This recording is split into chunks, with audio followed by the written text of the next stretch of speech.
Hala, Nay! Ay, kalabaw. O, bakit? Nay, napunit yung damit ko sumabit dun sa pako. Ganitong damit pa naman yung kailangan namin suotin sa party bukas. Paano na yan? Aba, edi tahiin mo na lang. Aba, bawal yun. Hindi pwede. Pamahiin na bawal magtahi ng gabi at malas daw yun sa pamilya. Halay, anong gagawin ko? Pamahiin pa kasi. Anak, suotin mo na. Kaysa naman sumuway tayo sa pamahiin, may mangyari pang masama. Suotin mo na, wala na tayong magagawa dyan.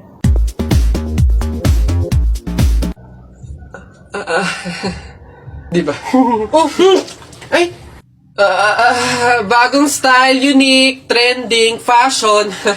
Alam niyo naman ako, lagi nasa uso.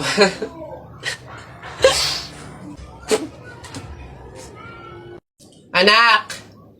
Nay, bakit?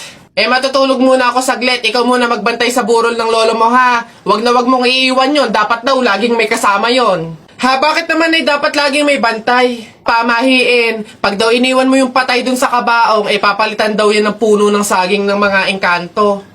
Sige, Nay. Naantok na nga ako eh. O siya, sige na.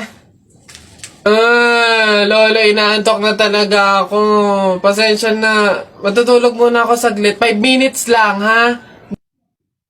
Di naman siguro totoo yung mga pamahiin na yan. Engkanto. Sige. Oh, bakit walang bantay dito sa burol? Ang lolo! Lo! Lolo! Sinasabi ko na nga ba? Nay, bakit anyari?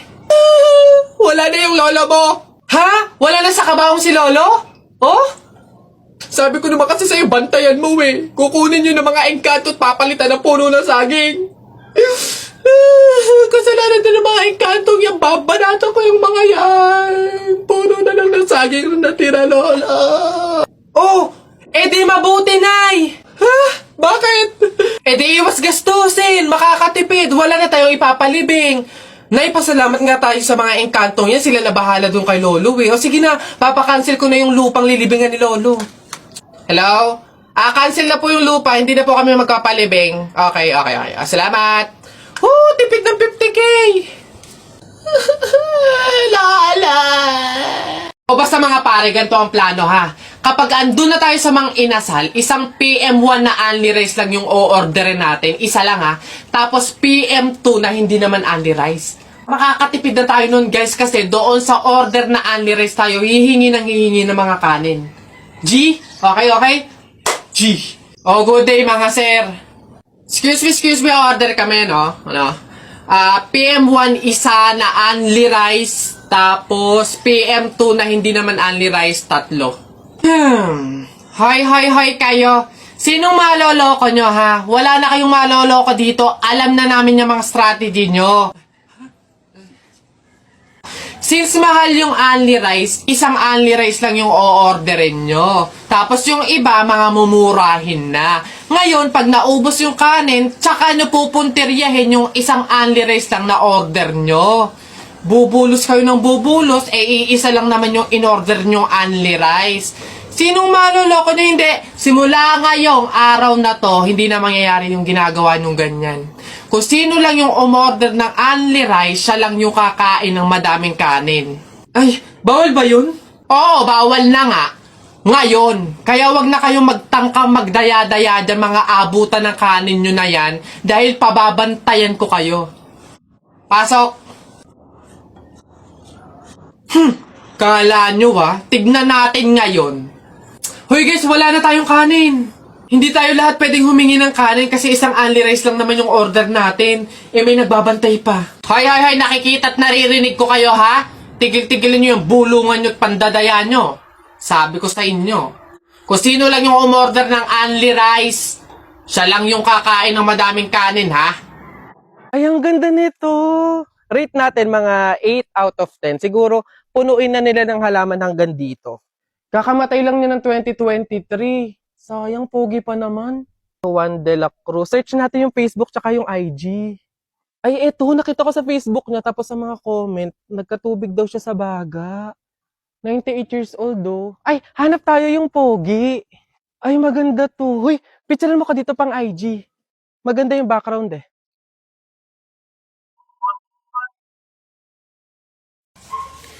Anak? Oh, Nay. Kunin mo yung mga ginamit sa sugal ng burol ng lolo mo tapos sunugin mo. Nay, bakit? Basta masama yung pamahiin yun, gawin mo na lang. Yung mga baraha? Oo nga, basta lahat ng ginamit sa sugal, sunugin mo. Lahat ha? Sige, Nay.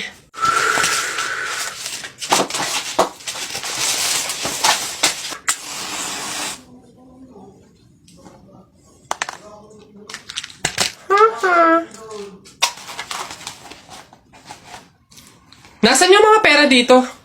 Yung mga pinanalo pong pera dun sa sugal ng burol. Sinunog ko na rin po, Nay, kasi sabi nyo nga po sunugin ko yung mga ginamit sa sugal eh. Ha? Bakit mo sinunog?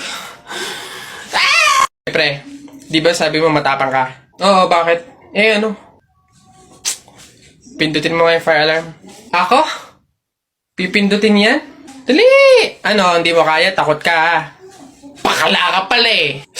Walang kabilib-bilib to sa akin. Ako matatakot? Fire alarm?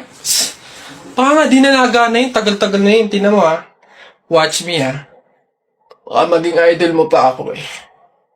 Sino bakla? Aray, tumunog! Takbo!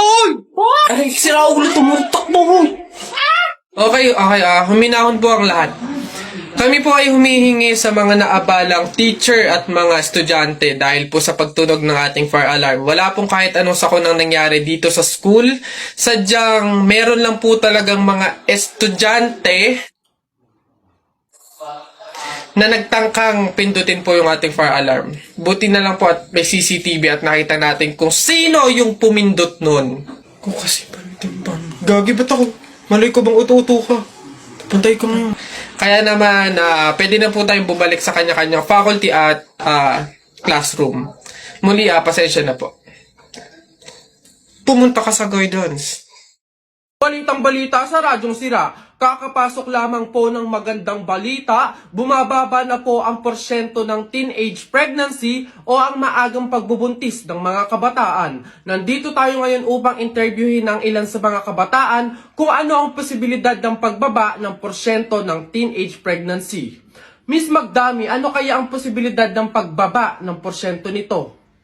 For me po, napapagtanto nila na talagang mahirap magbuntis at magpalaki ng anak. Kaya talagang nagbabago na yung mga kabataan ngayon, kagaya ko.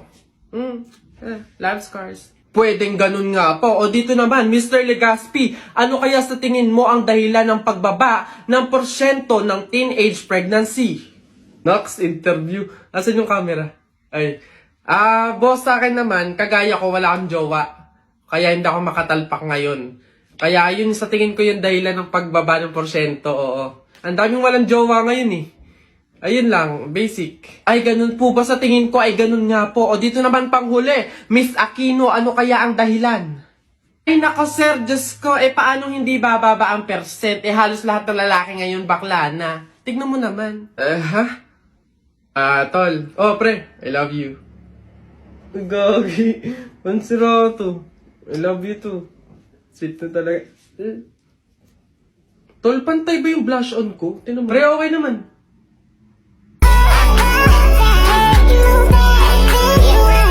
Ay, taray! Hoy, nak, gumising ka. Ma, bakit? May dadaan na karon ng patay mamaya. Pamahiin na dapat daw walang tulog, dapat gising kapag may dadaan na karon ng patay. Kasi baka daw isama ka nung namatay. Sige ka. Makakauwi ko lang. Antok na ako. Nag-duty ako kagabi. Papaniwala sa mga pamahiin na yan. Ang kulit ng batang to. Bahala ka. Pag yung patay pinuntahan ka dito at sinundo ka, sinasabi ko sa'yo, bahala ka sa buhay mo. Bahala siya sa buhay niyo. Wala akong paki sa mga pamahiin na yan. Papaniwala sa mga ganyan.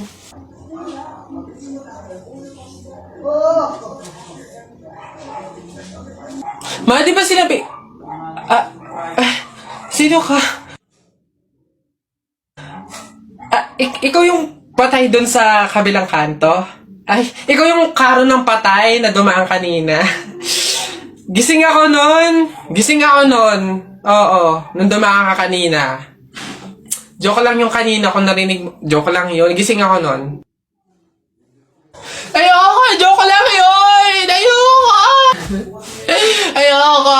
Gusto ko mabuhay, wag. Anak, may sorpresa ako sa'yo. Ito na yung laroang espada na pinapabili mo sa akin. Para sa'yo yan. Yay! Thank you, Tay! Anak, siguro kaya ka sa akin nagpabili ng laroang espada kasi gusto mo maging mandirigma balang araw, no? Tama? Oh, hindi po, Tay! Ako ay sangre. Magiging tagapagligtas ako ng Encantadia.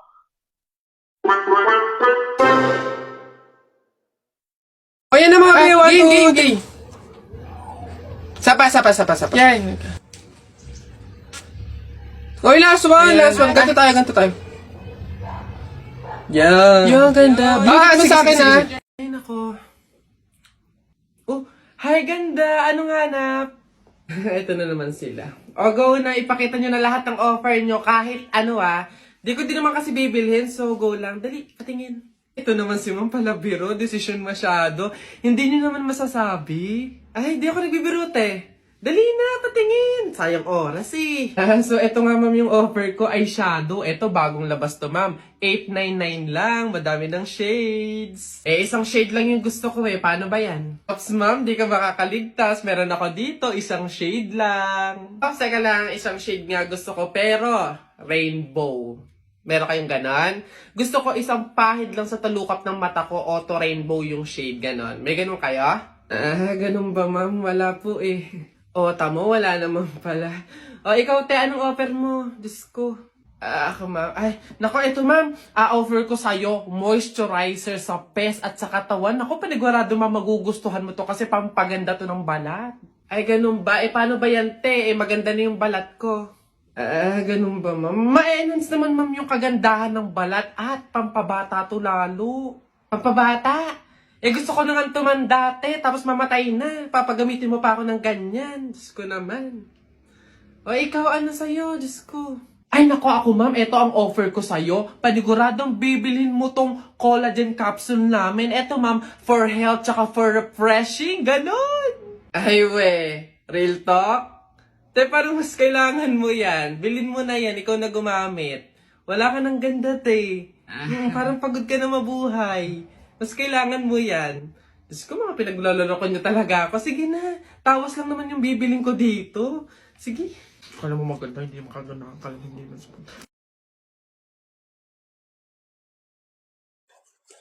Hoy, princess! O, bakit lilibet? Anong baon mo ngayon? For sure naman, maiinggit ka sa akin kasi ang baon ko for today, I have chocolate. I have 2 juice. 2 juice to, akin lang lahat yan. Tapos, I have 2 Chucky. O, sa'yo, anong baon mo? Ano ba yan? Yun na yun. So cheap naman. Halos puro inumin. Ako, ang dala ko for today. Meron ka bang biscuit? Soft drinks. Syempre, hindi mawawala yung apple. Tapos, meron din akong baon na pera. O, meron ka bang ganyan? Oh, oy, Bimbo! Anong pinabaon sa'yo ng inay mo ngayon? Teka lang, titignan ko. Saging, tsaka suman. Bakit? Yung sa'yo? Saging, tsaka suman? Sarap nyo na. Ako, pinabaon sa akin ni inay ngayon. Ano ba? Buko! O ano? Bulok naman ata yan Anong bulok? Hindi kaya sabi ng inay, kakapitas lang daw nito nung nakaraang taon O sige na, basta sabay na tayo kumain, magbigayan tayo O sige, tara!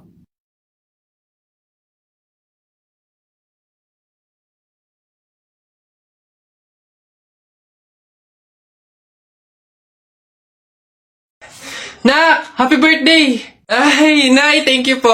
Paano yung celebration ng birthday ko? Ikaw, ano bang gusto mo? Gusto mo maghanda tayo ngayon?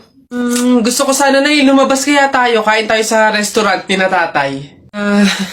Anak, pasensya na kasi pamahiin, di ba? Bawal daw lumabas yung may birthday kasi baka mapahamak. Paano yung celebration ng birthday ko, Nay? Wala tayong magagawa, anak, kundi kami na lang siguro ng mga kapatid mo at tatay mo yung lalabas. Diyan ka na lang siguro muna sa bahay. Oo. Kami na bahala sa celebration. Sige.